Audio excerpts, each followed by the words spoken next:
say something, you say no.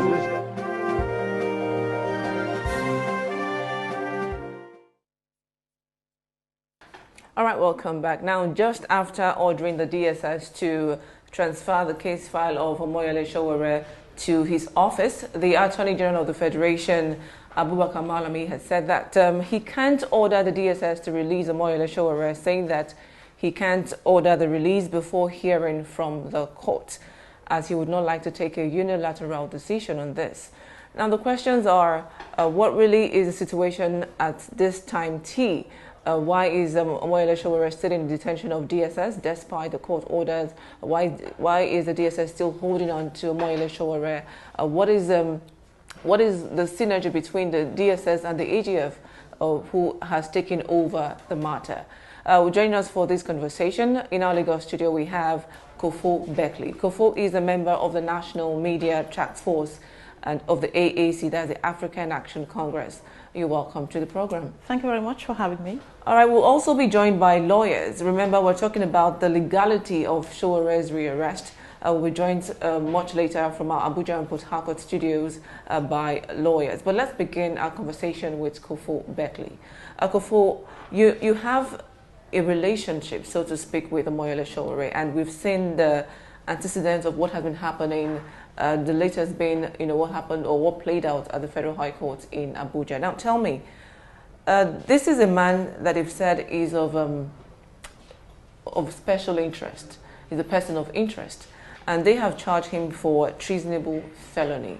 We know the matter is in court, so just to avoid being sub judice, now tell me, do you think that the rearrest of Sowore, who appears to be a person of interest to the federal government, is out of place? Absolutely, it's out of place. But then let me first correct an impression here, because this is Nigeria. When you say I have a relationship with him, we should clarify that. Okay. Yeah, I have a working relationship with him. We're activists. Now, that been clarified. It doesn't make any sense to anyone. On what basis, on what grounds are they rearresting him? The DSS holds Nigerians, that duty to come out and tell us why it's still being held.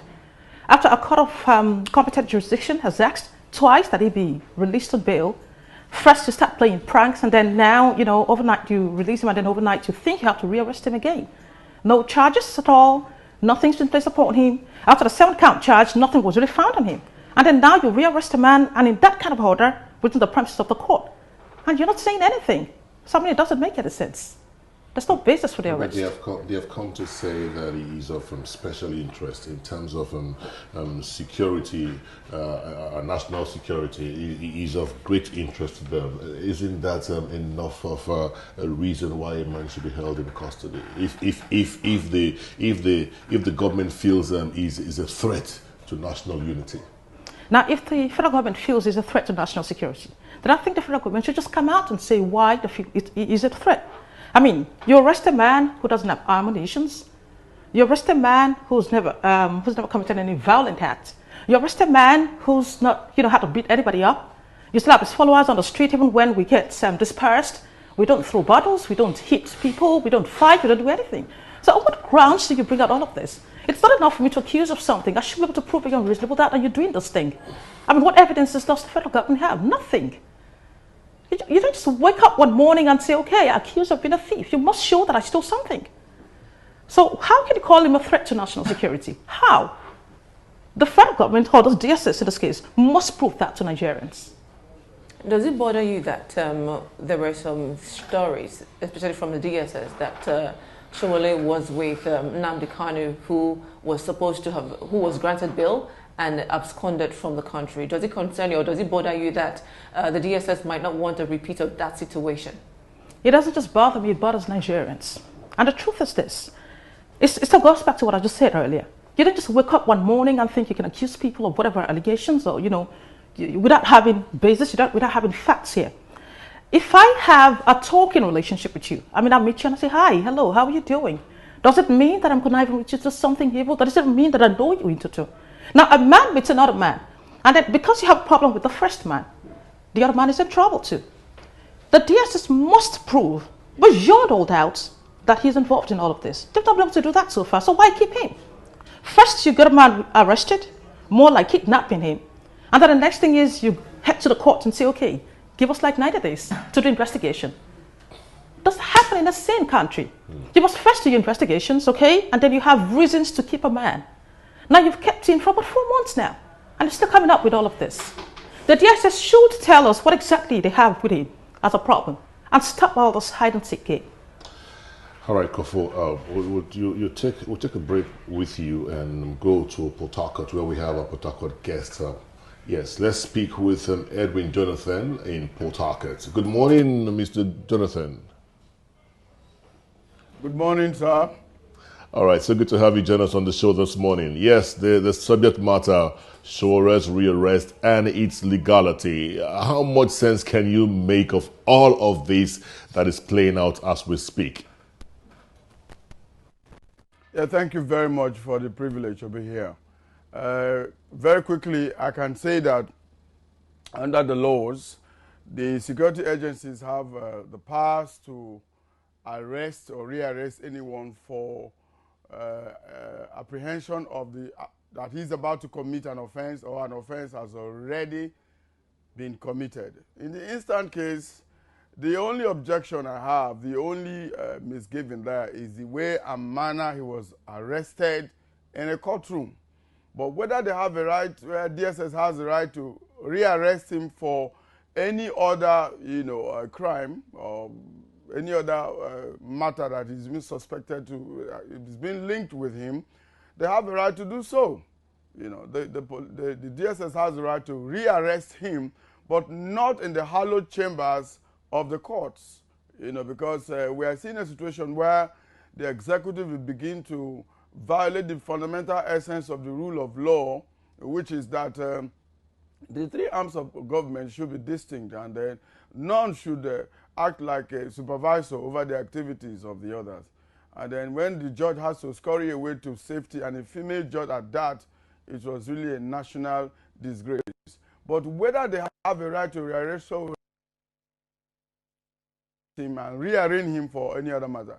And then a quick one, we must also understand that, when you are talking about a treason or treasonable felony, this is a very serious matter. We cannot pretend because somebody who has been on the other side is now, who we acclaim to be part of us, is involved. None of us will be in power and watch anybody threaten to take over power forcefully from you. And forceful takeover of government has nothing to do with bearing arms. No. You can levy war against the government of this country or against Nigerians by speaking words that incite Nigerians to carry weapons. You may not yourself carry weapons. You may not yourself be violent, but you can instigate people to violence. And, when somebody says revolution now, and you say, oh, he didn't mean revolution by gun or by knife or whatever. Once you say revolution, revolution means revolution. It means a forceful takeover of government. I don't know what the semantics will deliver to anyone other than this. So my take is that the DSS they are entitled to rearrest him for any other treasonable offense they have found. But the only thing we have been fighting all the while is this question of rearresting a man and keeping him for days before you can get evidence to prosecute him. That would need to really go back to, but under the inherent powers of the courts, the judge can make an order for detention of anybody for that matter on the request of the prosecution while investigation is going on. So my take is that the rearrest is appropriate, the manner it was done, inappropriate. You have mentioned that the DSS can rearrest someone who is in the court premises, and you also talked about the court invasion, which you said they went about it the wrong way. But don't you think it's high time Nigerians knew the reasons why the DSS rearrested Omoyele Sowore? And what is the judiciary saying concerning the so-called invasion or alleged invasion of the DSS just in a bid to rearrest Omoyele Sowore? Well, I think my take is that security matters are not really matters for open public discourse, because when police arrest, when the DSS or any other security agency arrests a person suspected to have committed a particular crime, the investigation lines are kept secret, because if you make it public, there are evidences they need that people need to interrogate that might disappear before they get to them. So I do not think that security matters as weighty as, taking over government by force is something that the agencies will quickly come on air and say, this is why we are doing this. Because at the final analysis, if they see something, they suspect that Sowore is guilty of doing a particular thing, and then they find no evidence linking him to that thing, they will have to regularly recant. And that's not the best way to carry out security operations. So I think the right thing to do is, as much as possible, quickly conclude investigation and rearraign him. And of course, when he's rearraigned, it will now be in public domain that he has been rearraigned for so and so offense. But I do not think the DSS should be put under any pressure to tell exactly why he was rearrested and when he will be rearranged. The law provides that he could be held for reasonable time, and under the inherent powers, now it's no longer a question of just arrest and detention. There is a court order, legalizing his detention for a particular time while investigation goes on. We'll come back to you shortly. Let's speak with Becky. Beckley, rather, is still in our Lagos studio now. Beckley, I haven't listened to Edwin. I realize you had a few disagreements with what he was saying. But he's coming from a point of a knowledgeable point of what the law says. Now, ordinarily, I mean, this is some sort of technical thing. I want to meddle too much into the legal aspect. I mean, he's a legal practitioner. But I'd like to point something out now, because he did mention the fact that, his utterances about calling for a revolution is enough to, describe that threat to the government. But I wanted to remember that sometime, I think that should be over 4 months ago now, there was this interview on the Rise television that he had with Ruben Abati, that's on the morning Rise. And Omoyele Sowore did say emphatically that the revolution is calling for is not war.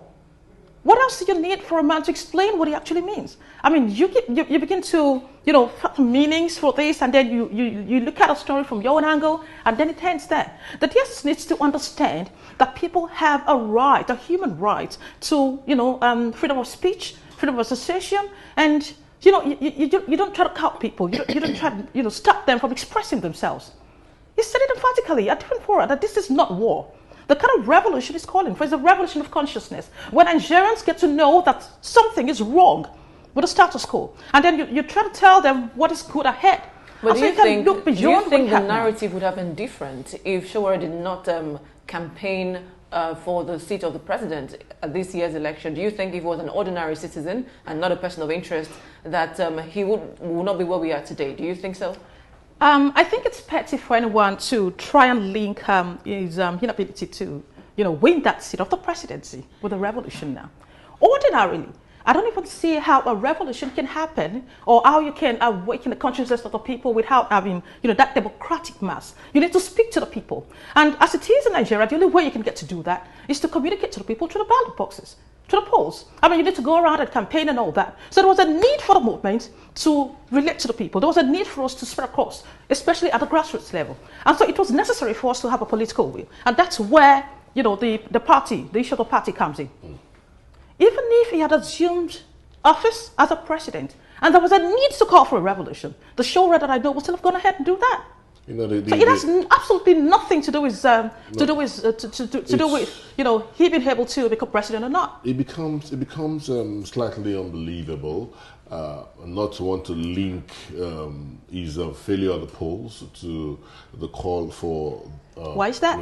Because one begins to wonder. He understands the process of change of power, and you were saying that it is not a call for war, but the word revolution in its entirety means, if you go to the English dictionary, it tells you a forceful takeover of government. That's what the word revolution means. Now, if there is a means to a forceful takeover, maybe he's not letting us know that, and maybe that's the same very reason why he's still having custody. Now, let me explain this for the help in time.